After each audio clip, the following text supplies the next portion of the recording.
कोई भी टनल हम बनाते हैं, कोई भी रोड हम बनाते हैं, तो तमाम एजेंसियां उसमें इन्वॉल्व होती हैं, एनजीटी उसमें इन्वॉल्व होता है। एक डॉक्टर एक पेशेंट को देखता है, नहीं पकड़ पाता किसी बीमारी को, चूक हो जाती है, तो ऐसी चूक हो सकती है। लेकिन सिलक्यारा टनल का ऑपरेशन जिस ढंग से हुआ, स्टेट गवर्नमेंट हो चाहे केंद्र सरकार हो, दोनों का जितना बेहतर तालमेल था, जितने बेहतरी से उस काम को किया गया जी, मैं समझता हूँ कि वो एक उदाहरण है।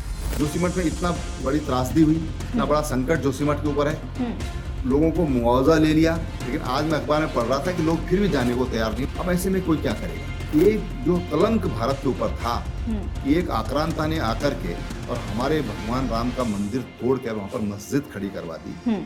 आज हम उस कलंक से मुक्त हुए।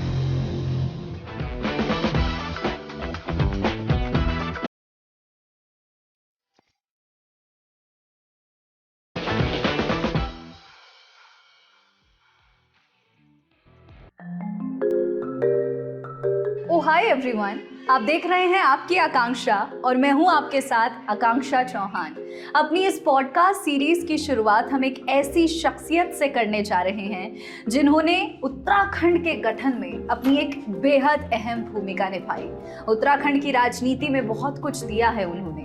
गौ माता से बहुत ज्यादा प्रेम करते हैं, कॉन्ट्रोवर्शियल रिमार्क से अक्सर सुर्खियों में रहे।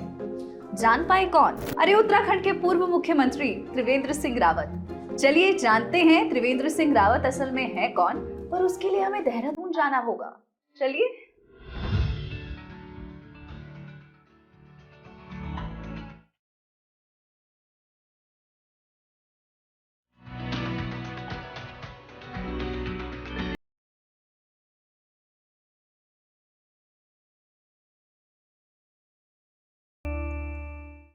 बहुत स्वागत है उत्तराखंड के पूर्व मुख्यमंत्री त्रिवेंद्र सिंह रावत का हमारे पॉडकास्ट आपकी आकांक्षा नोइंग द रियल यू में। तो त्रिवेंद्र जी, आपके साथ ये जो हम पॉडकास्ट शुरू कर रहे हैं, जो करने वाले हैं, उसमें कुछ सीरियस टॉपिक्स पर तो बातचीत होगी ही, लेकिन मैं जानना चाहती हूँ कि जो कृषि मंत्री, जो मत्स्य पालन, पशुपालन और जो डेयरी इंडस्ट्री में जो आपने मंत्रालय संभाला, मुख्यमंत्री पद पर जब आप थे, बतौर पदाधिकारी आप जब रहे, तो उसके पीछे का असल त्रिवेंद्र सिंह रावत कौन है? अगर राजनीति को थोड़ी देर के लिए मैं साइड रख दूं, तो त्रिवेंद्र सिंह रावत के अंदर क्या बचता है? देखिए, मैं बेसिकली अपने आप को एक सामाजिक कार्यकर्ता मानता हूं, क्योंकि मेरा जो सामाजिक जीवन है उसमें कुछ भूमिका परिवार की है और जो बड़ी भूमिका है वो राष्ट्रीय स्वयंसेवक संघ की है, आरएसएस की है। क्योंकि मैंने बहुत लंबा समय राष्ट्रीय स्वयंसेवक संघ के प्रचारक के नाते काम किया। फिर भारतीय जनता पार्टी में भी 10 साल मैंने संगठन मंत्री के नाते काम किया। यानी कि कुल अगर हम देखें तो मैंने लगभग 20-21 साल ये संगठनात्मक काम किया, जन जागरण का काम किया और तमाम जो सोशल एक्टिविटीज़ हैं उनसे जुड़ा रहा।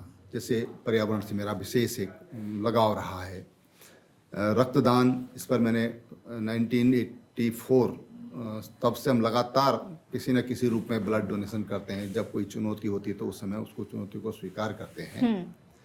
तो मूलतः मैं अपने आप को एक सामाजिक कार्यकर्ता मानता हूँ और राजनीतिक रूप से तो मैं सेकेंडरी अपने आप को समझता हूँ।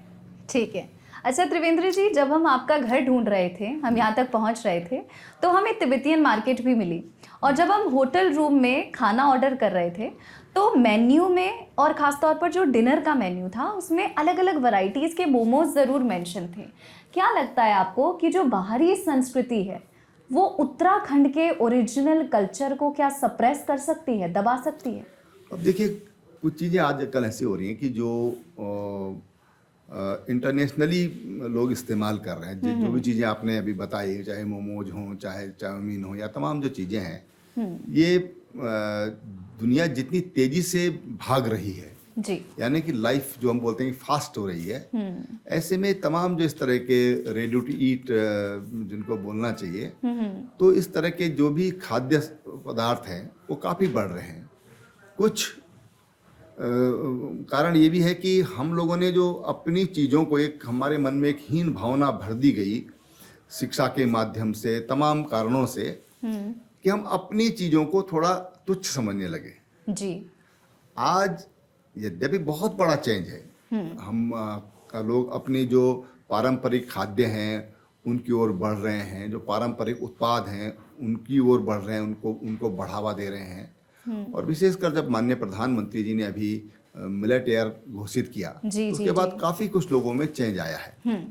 उत्तराखंड के भी जो हमारे स्थानीय उत्पाद हैं, चाहे मंडुआ हो, झंगोरा हो, कौनी हो, चुआ हो, रामदाना हो, ओगल हो, इनकी ओर भी लोगों का रुझान बढ़ा है और लोगों को ये लग रहा है कि ये उत्पाद ज़्यादा बेहतर हैं जी। हेल्थ के लिए। जो एक तरह से जो आज कहते हैं कि जब हम किसी स्टोर में जाते हैं के साथ सुपर फूड है, जी, तो जी। सुपर फूड में क्या मिलता है? सुपर फूड में यही चीज़ें मिलती हैं आज।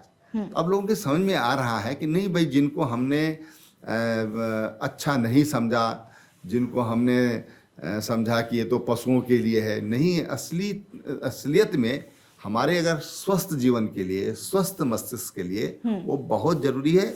और हमारी जो भूमि है, हमारी जो क्लाइमेटिक कंडीशंस हैं, जी। वो उसके लिए ज़्यादा उपयोगी हैं। हम बाहर से चीज़ें ला रहे हैं यहाँ पर, लेकिन उसमें न वो गुणवत्ता है, न उसमें वो प्रोडक्टिविटी है। जी।